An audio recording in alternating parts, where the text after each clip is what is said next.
سورة المدثر بسم اللہ الرحمن الرحیم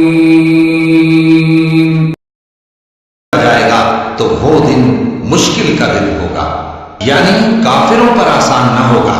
مجھے اس شخص سے سمجھ لینے دو جس کو میں نے اکیلا پیدا کیا اور میں نے اس کو بہت سا مال دیا اور ہر وقت حاضر رہنے والے بیٹے دیے اور اس کو ہر طرح کے سامان میں وسعت دی،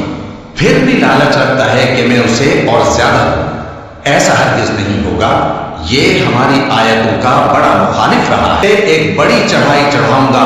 اس نے غور و فکر کیا اور ایک بات ٹھہرا لی،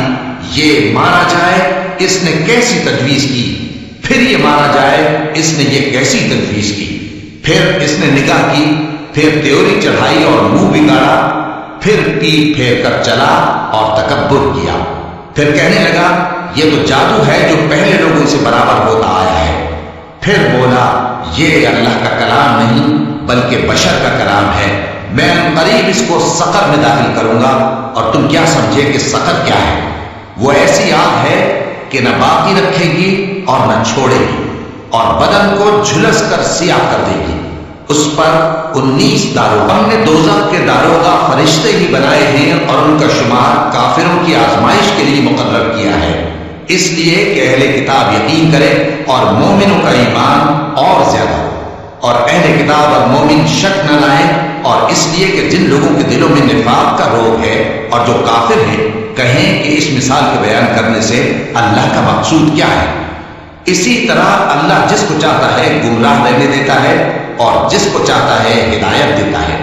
اور تمہارے پروردگار کے لشکروں کو اس کے سوا کوئی نہیں جانتا، اور یہ قرآن تو بنی آدم کے لیے نصیحت ہے۔ ہاں ہاں، قسم ہے چاند کی اور رات کی جب رخصت ہونے لگے اور صبح کی جب روشن ہو جائے، کہ وہ آگ ایک بہت بڑی آفت ہے، انسان کے لیے ڈر کی چیز، یعنی اس شخص کے لیے جو تم میں سے آگے بڑھنا چاہے، شخص اپنے کرتوتوں کے باعث گرفتار ہوگا، مگر داہنی طرف والے نیک لوگ جنتوں میں ہوں گے اور پوچھتے ہوں گے، یعنی آگ میں جلنے والے گناہگاروں سے کہ تم دوزخ میں کیوں پڑے؟ وہ جواب دیں گے کہ ہم نمازیوں میں شامل نہ ہوئے اور نہ ہم فقیروں کو کھانا کھلاتے تھے، اور ہم بحث کرنے والوں کے ساتھ مل کر بحث کرتے تھے اور روز جزا کو جھٹلاتے تھے، یہاں تک کہ ہمیں موت آ گئی۔ تو سفارش کرنے والوں کی سفارش ان کے حق میں کچھ فائدہ نہ دے گا کہ نصیحت سے روگرداں ہو رہے،